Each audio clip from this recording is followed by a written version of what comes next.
Hello friends, പവിത്രം സീരിയലിൻ്റെ ഒരു upcoming episode വിശേഷത്തിലേക്ക് എല്ലാവർക്കും സ്വാഗതം. അങ്ങനെ വേദ ഒരു പണി ഒപ്പിക്കുന്നുണ്ട് കേട്ടോ, വിക്രത്തിനെ മര്യാദ പഠിപ്പിക്കാനായിട്ട്. അതുകൊണ്ട് എല്ലാവരും ഒന്ന് ഞെട്ടുകയാണ്.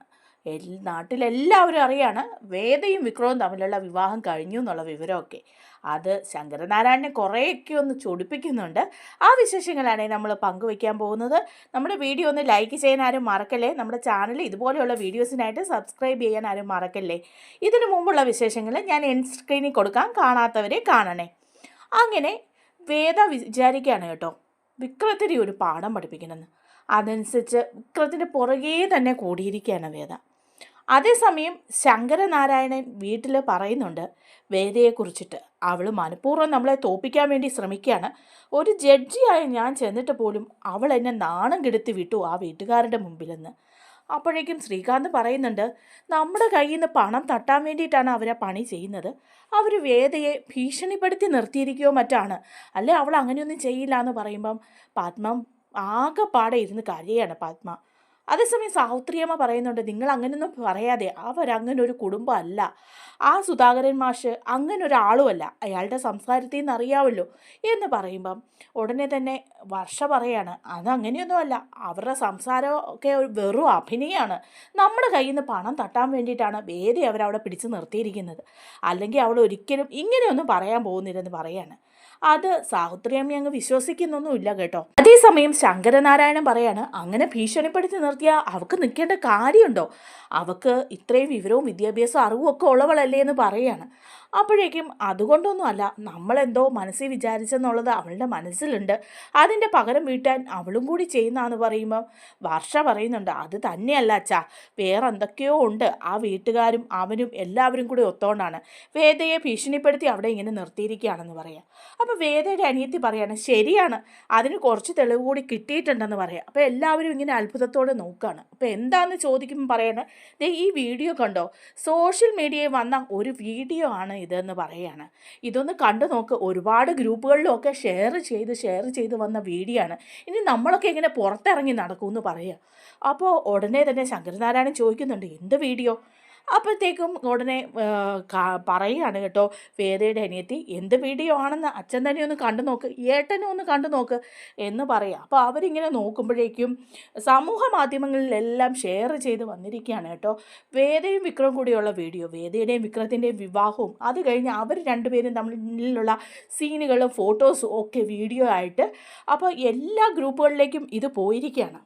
അത് കുറച്ചൊന്നുമല്ല ശങ്കരനാരായണൻ നാണക്കേടുണ്ടാക്കിയത്. ശങ്കരനാരായണൻ പറയാണ്, ഇനി എങ്ങനെ പുറത്തിറങ്ങി നടക്കും? ഇത്രയും നാളും ഇങ്ങനെ ഒരു കാര്യം നടന്ന് നമ്മുടെ കുടുംബത്തിലും അങ്ങനെ മറ്റുള്ള കുറച്ച് പേർക്ക് മാത്രമേ അറിയാവുള്ളായിരുന്നു.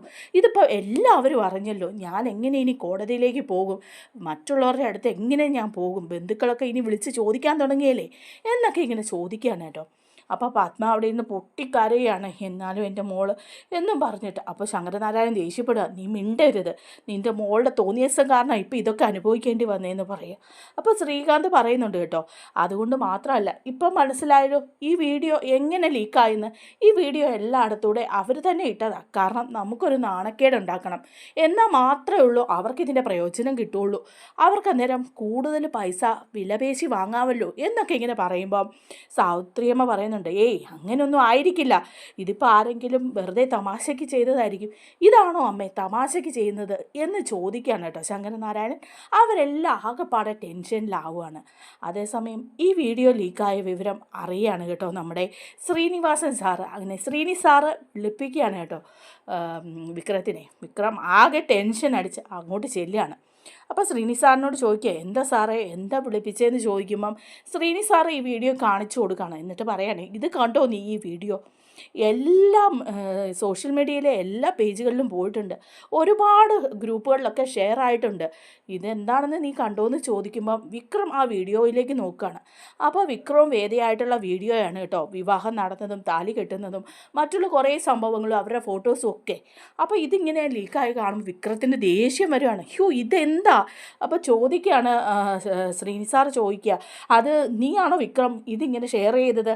ഈ വീഡിയോ ഉണ്ടാക്കിയിട്ടത് നീയാണോ എന്ന് ചോദിക്കുമ്പം വിക്രം പറയാണ്, ഞാനിത് ഇപ്പോഴാണ് അറിയുന്നത് സാർ, ഇങ്ങനെ ഒരു കാര്യം ഞാൻ ചെയ്യുമോ, അവൾ എങ്ങനെ തലേന്നൊന്ന് ഒഴിഞ്ഞു പോട്ടെ എന്ന് വെച്ച് ഞാനിരിക്കുമ്പം ഇതിന് പുറത്തിറങ്ങി നടക്കാൻ മേലല്ലോ, സകല സ്ഥലത്തും ഈ വീഡിയോ ആയല്ലോ എന്നൊക്കെ പറയാണ് കേട്ടോ.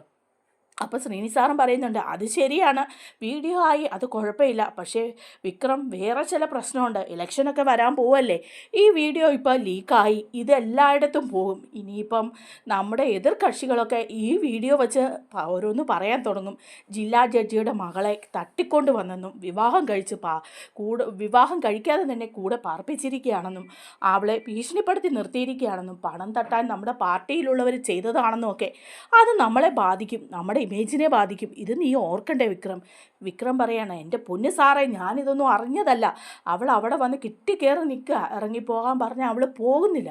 അപ്പോഴും ശ്രീ സാറ് പറയാണ്, അവൾ പോകുന്നതോ പോകാത്തതോ എനിക്ക് പ്രശ്നമല്ല, പക്ഷേ ഇപ്പോൾ ഈ വീഡിയോ ഇങ്ങനെ ലീക്ക് ആവരുതായിരുന്നു, ഈ വീഡിയോ ഇങ്ങനെ പോയി കഴിഞ്ഞാൽ എന്താവും അവസ്ഥ, ഇതാരാ ചെയ്തത്? അപ്പോൾ പറയാം, എനിക്കറിയില്ല, ഇനി ഇതാരാ ചെയ്തതെന്ന് ഞാൻ അന്വേഷിക്കാം, എന്തൊരു ദുരിതമാണോ മനുഷ്യന്, യാതൊരു സമാധാനവും ഇല്ല എന്നൊക്കെ പറഞ്ഞ് ആകെപ്പാടെ ടെൻഷൻ അടിച്ച് ദേഷ്യപ്പെട്ട് വിക്രം അവിടെ നിന്ന് ഇറങ്ങി പോവാട്ടോ. അപ്പോൾ വിക്രത്തിൻ്റെ ഫ്രണ്ട്സിനോട് ശ്രീ സാർ പറയുന്നുണ്ട്, അവനിപ്പോൾ ആകെപ്പാടെ ഒരു ചാനൽ പോയ പോലെയാണല്ലോ എന്ന് പറയുമ്പോൾ ഫ്രണ്ട്സ് പറയാനെ, ശരിയാ കേട്ടോ, അവൻ അങ്ങനെയാണ്, പണ്ടിങ്ങനൊന്നും അല്ലായിരുന്നു, എന്തുമാത്രം കാര്യമായിട്ട് ചെയ്തുകൊണ്ടിരുന്ന, ഇപ്പോൾ ആകെപ്പാടെ അവനൊരു പേടിയും വെപ്രാളവും അങ്ങനെയൊക്കെയാണ്, ആകെ മാറിപ്പോയെന്ന് പറയാം. അപ്പോൾ ഉടനെ ശ്രീ സാർ പറയുന്നുണ്ട്, ഞാൻ പോയിട്ട് ആ ശങ്കരനാരായണനെ ഒന്ന് കാണാം, ആ ജില്ലാ ജഡ്ജിയെ പോയി കണ്ട് ഞാനൊന്ന് സംസാരിക്കാം എന്ന് പറയുമ്പം ഫ്രണ്ട്സ് പറയാണ്, അത് നല്ല കാര്യമാണ് കേട്ടോ, അപ്പോൾ പ്രശ്നങ്ങളൊന്നും ഇല്ലാതെ ഇത് ഒതുക്കി തീർക്കാമെങ്കിൽ തീർക്കാം, ഞാൻ പോകുന്നുണ്ടെന്നുള്ള കാര്യം വിക്രം അറിയണ്ട, അറിഞ്ഞു കഴിഞ്ഞാൽ അവനത് സമ്മതിക്കില്ല എന്ന് പറയുക. അപ്പോൾ അവർ പറയുന്നുണ്ട്, ശരി, ഞങ്ങൾ വിക്രത്തിനോട് ഇതൊന്നും പറയില്ല എന്ന് പറയുക. അങ്ങനെ ശ്രീനി സാറ് ശങ്കരനാരായണനെ കണ്ട് ഈ കാര്യമൊക്കെ ഒന്ന് സംസാരിക്കാനായിട്ട് പോവുകയാണ്. അതേസമയം വിക്രം വീട്ടിലെത്തി ഉടനെ തന്നെ വിളിച്ചുകൊണ്ട് വരുന്നത്, അമ്മയെന്ന് വിളിച്ച് വന്നിട്ട് ദേഷ്യപ്പെട്ട് വാതിലങ്ങ് തള്ളി തുറക്കുകയാണ്. അപ്പോൾ എല്ലാവരും ഇറങ്ങി വരികയാണ് കേട്ടോ, വിക്രത്തിൻ്റെ ചേട്ടന്മാരും അതുപോലെ തന്നെ ശ്രീജയും നന്ദിനിയും എല്ലാവരും വേദയും എല്ലാം ഉണ്ട് കേട്ടോ. അപ്പം വിക്രം അവിടെ വന്നിട്ട് ചോദിക്കുകയാണ്, ഈ വീഡിയോ ആരാണ് എഡിറ്റ് ചെയ്തിട്ടത്, ഇതാരാണ് സോഷ്യൽ മീഡിയയിൽ ഇട്ടത് എന്ന് ചോദിക്കുക. അപ്പോൾ ഏട്ടനോട് ചോദിക്കുമ്പോൾ ഏട്ടൻ പറയുന്നുണ്ട്, ഞാനല്ല, നിങ്ങൾ ആരെങ്കിലും ഇത് ചെയ്തത്, അല്ലാതെ ഈ വീഡിയോ എങ്ങനെ കിട്ടും, ഇത് എൻ്റെ ഫോണിൽ കിടന്ന വീഡിയോ, ഇതെങ്ങനെ നിങ്ങൾക്ക് കിട്ടി എന്നൊക്കെ ചോദിക്കുകയാണ് കേട്ടോ. അപ്പോഴേക്കും അവർ പറയുന്നുണ്ട്, അറിയില്ല, എനിക്കറിയില്ല. അപ്പം ഉടനെ തന്നെ നന്ദിനിയോട് ചോദിക്കുകയാണ്, ഏടത്തിയാണോ ഇത് ചെയ്തത് എന്ന് ചോദിക്കുമ്പോൾ നന്ദിനി ആകപ്പാടെ പരിഭ്രമിക്കുക, ഒന്ന് കാണിച്ചേ ആ വീഡിയോ എന്ന് പറയാണ്. അപ്പോഴേക്കും നമ്മുടെ വീഡിയോ കാണിക്കുകയാണ് കേട്ടോ. ആഹാ, നല്ല രസമുണ്ടല്ലോ, ഇത് കണ്ടോ ശ്രീജേച്ചി, നല്ല വീഡിയോ, നല്ല ഭംഗിയുണ്ട്, ഇവർ രണ്ടുകൂടെയുള്ള കോമ്പിനേഷൻ കാണാൻ, നല്ല സോങ്ങും എന്നൊക്കെ പറയാണ് കേട്ടോ നന്ദിനി. അപ്പോൾ വിക്രത്തിന് കളിച്ച് വരെ ഒന്നും മിണ്ടാതിരിക്കുന്നുണ്ടോ, നല്ലതെന്ന് പോലും, നിങ്ങളല്ലേ ഇത് ഇട്ടത്, നിങ്ങളല്ലേ ഈ വീഡിയോ ലീക്ക് ചെയ്തതെന്ന് ചോദിക്കുമ്പം ഉടനെ തന്നെ നന്ദിനി പറയാം, അയ്യോ, എനിക്കിത് ഇടാനൊന്നും അറിയില്ല, എനിക്ക് വീഡിയോ എഡിറ്റ് ചെയ്യാനും അറിയില്ല, വെറുതെ ഇത് കാണാനേ ഉള്ളൂ, യൂട്യൂബിലൊക്കെ എന്തെങ്കിലും വന്നാൽ കാണും, അത്രേ ഉള്ളൂ, അല്ല അതൊന്നും എനിക്കറിയില്ല. അപ്പോൾ ശ്രീജയുടെ നേരെ നോക്കുമ്പോൾ ശ്രീജ പറയാം, എൻ്റെ വിക്രം, ഞാനിത് ചെയ്യില്ല, എനിക്കറിയില്ല, ഞാൻ ചെയ്യാറുമില്ല എന്ന് പറയാം. ഇപ്പോൾ ഏട്ടന്മാരോട് ചോദിക്കുമ്പോൾ അവരും പറയാം അല്ല. അപ്പോഴേക്ക് വിക്രത്തെ ദേഷ്യം വരെയാണ്, വേദയൊന്ന് സൂക്ഷിച്ചു നോക്കുക. വേദ അപ്പോൾ ഒരു കള്ളച്ചിരിയോടെ ഇങ്ങനെ നിൽക്കുകയാണ് കേട്ടോ. വേദ തന്നെയാണ് ഈ പണി ഒപ്പിച്ചിരിക്കുന്നത്. അപ്പോൾ വിക്രം പറയാം, നാണക്കേടായി, മനുഷ്യൻ്റെ വെളിച്ചത്തിറങ്ങാൻ ഇനി ഞാൻ എങ്ങനെ പുറത്തിറങ്ങും, ഞാൻ എങ്ങനെ ശ്രീനിസാറിൻ്റെ മുഖത്ത് നോക്കും, മറ്റുള്ളവരുടെ മുഖത്ത് നോക്കും, നേരത്തെ വീട്ടിൽ മാത്രമേ ഇത് അറിയുള്ളായിരുന്നു, ഇതിപ്പോൾ നാട് മുഴുവൻ ആയല്ലോ, പണ്ടാരടങ്ങാൻ ആരാ ഇത് ചെയ്തത്, നിങ്ങളാരും അല്ലെങ്കിൽ പിന്നെ ആരാ ഇത് ചെയ്തത് എന്നൊക്കെ പറഞ്ഞ് ദേഷ്യപ്പെട്ട് തുള്ളിച്ചാടി അവിടുന്ന് പോവാണ് കേട്ടോ. വേദയാണ് അതൊക്കെ നോക്കി നിൽക്കുകയാണ് ഒരു കള്ളച്ചിരിയോടുകൂടി. ഇതിൻ്റെ ബാക്കി വിശേഷങ്ങൾ അടുത്ത വീഡിയോയിലൂടെ വരാം. അതിനായിട്ട് മറക്കാതെ ചാനൽ എല്ലാവരും ഒന്ന് സബ്സ്ക്രൈബ് ചെയ്യണേ, വീഡിയോ കൂടി ഒന്ന് ലൈക്ക് ചെയ്യണേ. താങ്ക്